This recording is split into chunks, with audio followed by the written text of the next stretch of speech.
Israel ने Iran पर हमले की दूसरी लहर शुरू कर दी। इसराइली एयरफोर्स ने मगरबी ईरान में मिसाइल के बड़े जखीरों और लॉन्च साइट्स को निशाना बनाया। हमलों की सैटेलाइट फुटेज भी जारी कर दी गई। ईरान में हथियारों की तनसीबात के करीब रिहाइश पजीर अफराद को फौरी तौर पर इलाका खाली करने का हुक्म। सेहनी फौज के तर्जुमान ने ईरानी शहरियों को खबरदार किया है कि वो मुल्क भर में हथियारों की तनसीबात के करीब रिहायशी इलाकों को खाली कर दें। अगली इतला तक वापस आने से गुरेज भी करें। इसका मकसद आपकी जिंदगी की हिफाजत को यकीनी बनाना है।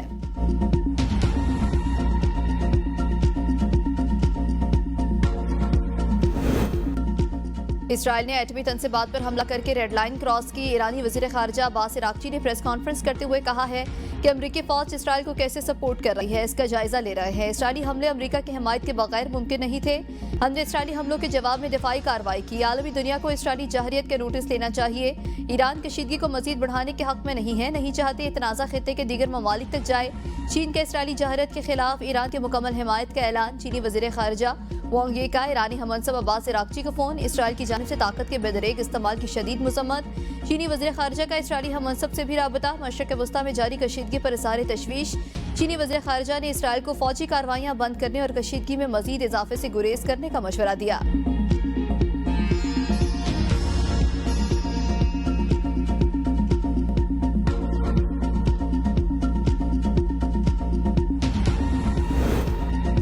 अमरीकी सदर ट्रंप का ईरान को अमरीकी मफादात पर हमलों से बाज रहने का इंतबाह। सालिसी की पेशकश करते हुए कहा, हम ईरान और इसराइल के दरमियान आसानी से मुआहदा करवा सकते हैं। इस तनाज़े का खात्मा मुमकिन है। अमरीका का ईरान पर हमले से कोई ताल्लुक नहीं। अगर ईरान ने मशरिक़ वस्ता में अमरीकी तनसीबात पर हमला किया तो हमारी मुसल्लह अफ़वाज ऐसी मुकम्मल ताकत से जवाब देंगी जो पहले कभी नहीं देखा गया होगा।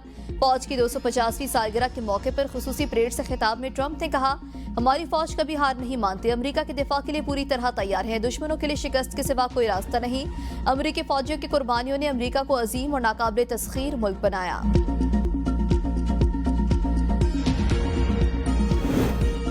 ईरान के इसराइल पर होलनाक हमला, मिसाइल और ड्रोन्स की बारिश। 10 इसराइली हिलाक, 200 से ज्यादा जख्मी, 35 लापता। दर्जनों इमारतें मलबे का ढेर बन गईं। तल अवीव, हाइफा, तामराबस्ती समेत कई शहरों पर 60 टन बारूदी मवाद से लदे हाज कासिम सुपरसोनिक और 100 से ज्यादा बैलिस्टिक मिसाइल दागे गए। हर तरफ खौफ हिरास की फजा। मुतादिद मकामात पर आग भड़क उठी। ईरान का 1 घंटे में इसराइल के 10 तैयारे मार गिराने का दावा। ईरान ने शकलून और वुड पावर प्लांट को निशाना बनाया। मिसाइल और हाइब्रिड ड्रोन से इसराइली फौजी अहदाफ को भी निशाना बनाया गया।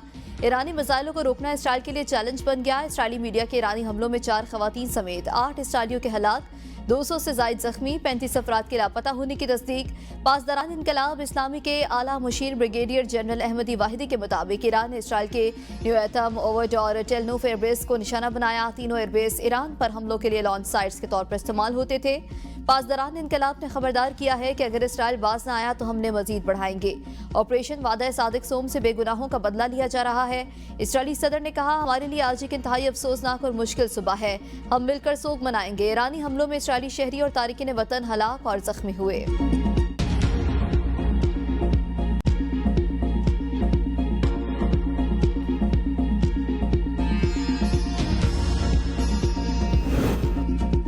ईरान ने इसराइल की टेक्नोलॉजी की रीढ़ की हड्डी तोड़ दी। ईरानी हमलों में इसराइल की साइंस एंड टेक्नोलॉजी की यूनिवर्सिटी और रिसर्च सेंटर वाइजमैन इंस्टीट्यूट को तबाह कर दिया गया। हमलों के वक्त मुतादिद अफराद इमारत के अंदर मौजूद थे।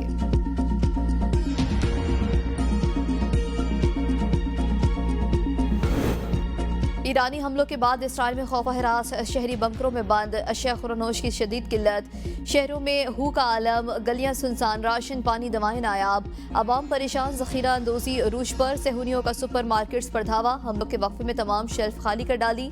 तल अवीव, हाइफा, अस्कलान और सुपर स्टोर्स खाली करा लिए गए। Security high alert. ईरानी मिसाइल हमलों के बाद सेहूनी मीडिया में भी बोखलाहट, नफसियाती जंग में शिद्दत आ गई। बरतानिया का मशरक़ वस्ता में फौजी तैयारे तैनात करने का फैसला। वज़ीर-ए-आज़म केयर स्टार्मर कहते हैं, बरतानिया मशरक़ वस्ता में अपनी जंगी तैयारी और दीगर फौजी वसाइल तैनात कर रहा है ताकि खित्ते में बढ़ती हुई कशीदगी के पेश नज़र हंगामी मामलात फराहम की जा सके।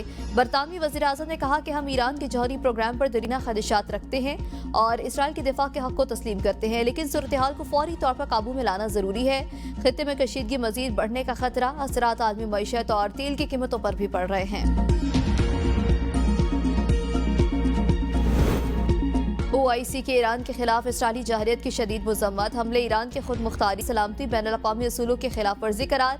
जनरल सेक्रेटरीट से जारी बयान में कहा गया, दुनिया सलामती काउंसिल जहरियत पर जिम्मेदारी अदा करे। हमलों से खित्ते में अमन और इस्तेहकाम को खतरा लाहक है। इसराइली हमले रोकने के लिए फौरी और फैसला कुन कार्रवाई की जाए।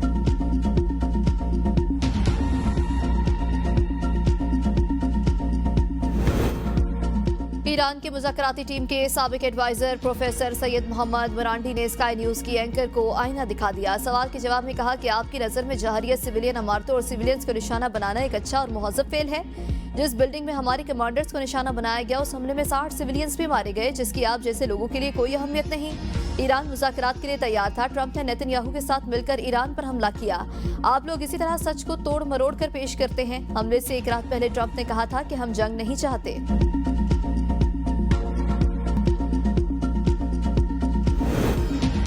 वज़ीर आला पंजाब मरियम नवाज का मजदूरों के लिए शानदार इकदाम। सनती और माइंस वर्कर्स के बच्चों के लिए आला तरीन तालीम इदारे में मुफ्त तालीम। कारकुनों के बच्चों को यूनिवर्सिटी के 7 कैंपसेस में दाखिला दिया जाएगा, जबकि फीस हुकूमत पंजाब अदा करेगी। और पंजाब वर्कर वेलफेयर फंड ने कारकुनों से दरखास्तें भी तलब कर ली।